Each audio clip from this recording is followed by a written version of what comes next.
we will be hearing from the Tulsa Golden Hurricane. First up with the women, head coach Angie Nelp in her third season. Last year, they went 17-13 overall, 7-9 in conference play. This was a team that was struck, unfortunately, by injuries, had a good thing going early in conference play, but ended up ultimately losing 3 of their top scorers on the team. They ended up finishing 7th in the conference and picked again to finish 7th here in the American Athletic Conference preseason poll. Now we're joined by head coach Angie Nelp. Coach, great to be here with you today. You bring back Temira Poindexter here with us today, Delaney Crawford, 2 key pieces. Curious what you're seeing here from your team early in these couple first practices. Yeah, thanks so much for having me. It's good to be with you guys today. So excited about our team this year. You know, our practices they've been really strong. They've been really good. You know, you mentioned Delaney Crawford and Temira Poindexter kind of leading the way. They've been super competitive. We're working hard and we're having a lot of fun right now. Coach, you have back-to-back winning seasons, 17-win seasons with injuries. I mean, you guys were just scraping by at the end of last year, yet still managed to have a successful year. How were you able to do that? And then kind of what do you learn from that to be able to apply into this year? Yeah, you know, super proud of this team and the way that they fought last year. You know, a lot of times teams face adversity. We faced adversity last year a little bit with kind of the rosters and the lineups. And I think a couple things. You know, sometimes those challenges that you face, that's going to determine how you handle that's going to determine the team that you're going to be. Sometimes you choose those challenges and sometimes those challenges choose you. But I'm super proud of the way that the girls, they fought through. We still grew a lot during that time. Sometimes, you know this, whenever you're a player, you don't always feel the growth in those moments. But now that we're further down the road and we can look back, we can really see that growth that we had. And I think we're going to see that effect this year. The effect of that growth is going to be shown in our team this year. Coach, you talk about adversity. How do you measure or temper expectations? You obviously don't want to take your foot off the gas, but as a coach, you have to know, like, there's going to be an adaptation coming. Yeah. Like, how do you measure your progress dealing with adversity like that? Well, one thing I absolutely love about this team this year is that we are very focused on the process, right? A lot of times whenever you start to handle those challenges and you start to see that adversity, you can get too focused on the end goal, right? And one thing that this team this year is doing already in practices is their ability to focus on the process, focus on that next step. And in all honesty, you've got to handle adversity together. You've got to be able to be the team that's going to come together when things get hard, and it's really that connection that's going to push your team forward and over the hump. You mentioned adversity and challenges, you know, to lose Maddie Biddle, Maya Mayberry, 2 of your key leaders, really an identity of this team last season. Who has really stepped in to take over some of those leadership responsibilities? Yeah, we did. You know, we're so thankful to be able to have those 2 in our program that we had. And for them to be able to mentor the young players in our program the way that they did is showing right now in the leadership that we have. Delaney Crawford, Temira Poindexter, Array Young, you know, very strong leaders in our program. And one of the things that we love about our program is it's not just a one-person leadership job, right? It's going to be a collective leadership effort by a lot of players on our team, and I feel like we have that. I feel like we have that really, really well. You know, the best teams are always team-led teams, right? You have coach-led teams and you have team-led teams, and I feel like we've turned the corner to be a team-led team. Temira Poindexter, well, your top 2 scorers, she and Delaney Crawford, are back. So you got Delaney with 90 assists and Temira first team all AAC. The 2 of those players together, what are their styles look like on the court? And then how does that transfer, like, vocally? What does it sound like, their leadership?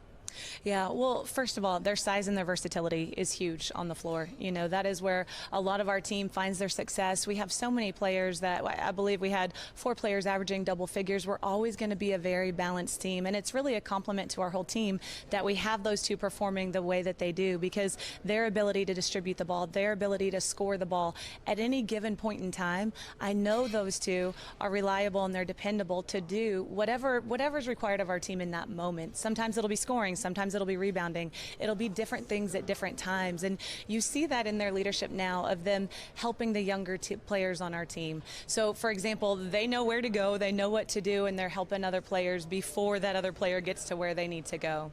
You mentioned younger players. Who are we not talking about enough? Who do you expect to really have a breakout season this year? Yeah, well, I'm so excited about our newcomers. We have 5 newcomers on our team. It's been really fun in practice to see the way that the veteran players are meshing with the newcomers that we have, and we're really excited about, you know, Amira Brown, who's coming to us from Laney College, and then we have Elise Hill and we have Maddie Cartwright, our 2 freshmen that we have. I believe all of our newcomers have the ability to make an immediate impact in our team.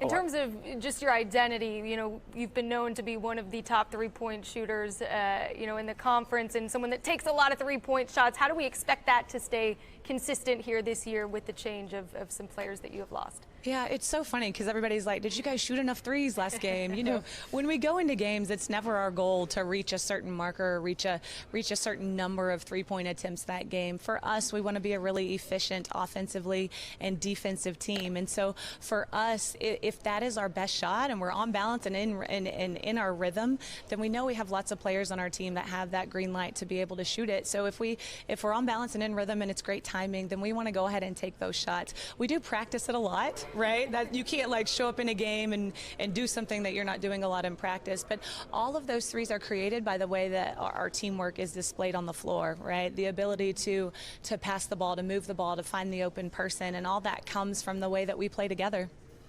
Coach, thank you so much. Now we're going to throw it over to one of the players we've talked a whole lot about. We're going to hear from Temira Poindexter. She's standing by with our very own Maya Reese.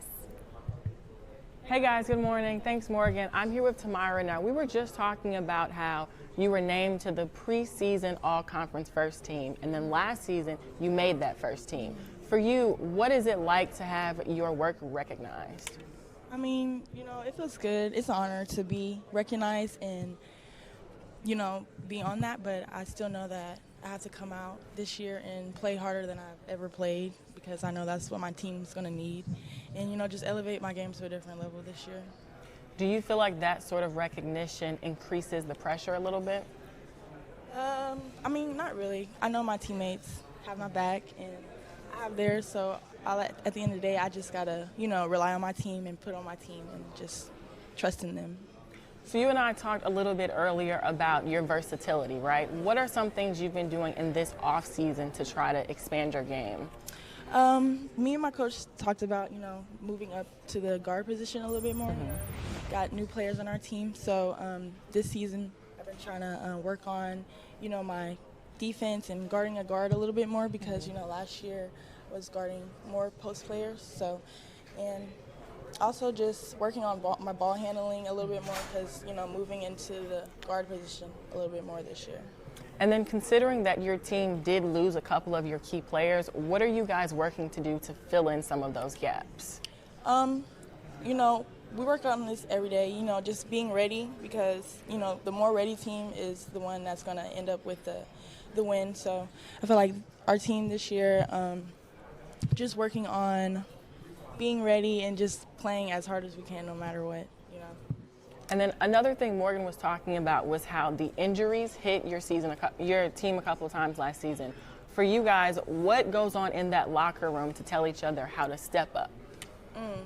You know, in the locker room, we just try to do as much encouragement as possible. You know, it sucks that our team is going through this for the past 2 years, but I feel like we can use these injuries and, you know, we have a lot of people coming out that are hungrier than ever. So I think we just always there, have each other's back no matter what, always. And then, of course, we have to talk about it. So your dad was on a team that went to the NCAA tournament twice, right? So for you, what does that legacy mean for you and your family for them to be able to see you on such a big stage now?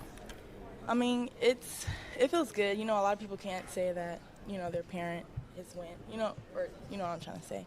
But it feels good to be on a stage like this and be able to put on for my family. You know, I have a little brother, so all I do is just try to, you know, be an example for him and just for my family. Yeah, and a great example you are. Thank you so much, Temira. Morgan, back to you. Thanks so much, Maya. We are now joined by Eric Konkol here in his second season. They went 5-25 overall, just 1-17 in the American, finishing 11th and picked to finish 10th this year in the American preseason coaches poll.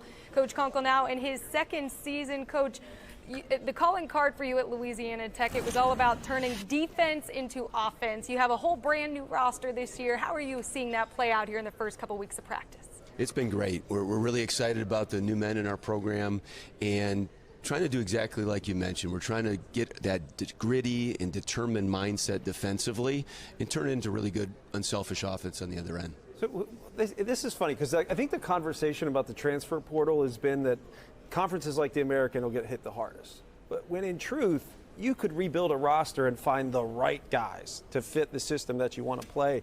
Have you seen that a little bit more now? With so many players in the transfer portal, you can go out and find people that fit exactly what you want to do? I think there's just more opportunity that way. Opportunity for them, opportunity for us as well. And in our particular case, we went out and signed two guys that I was very familiar with, in Kobe Williams and Keyston Willis at Louisiana Tech that I had coached. And then we went out and found guys, both high school, junior college, four-year transfers, that are very, very hungry and determined and looking for opportunity. And they've got that with us.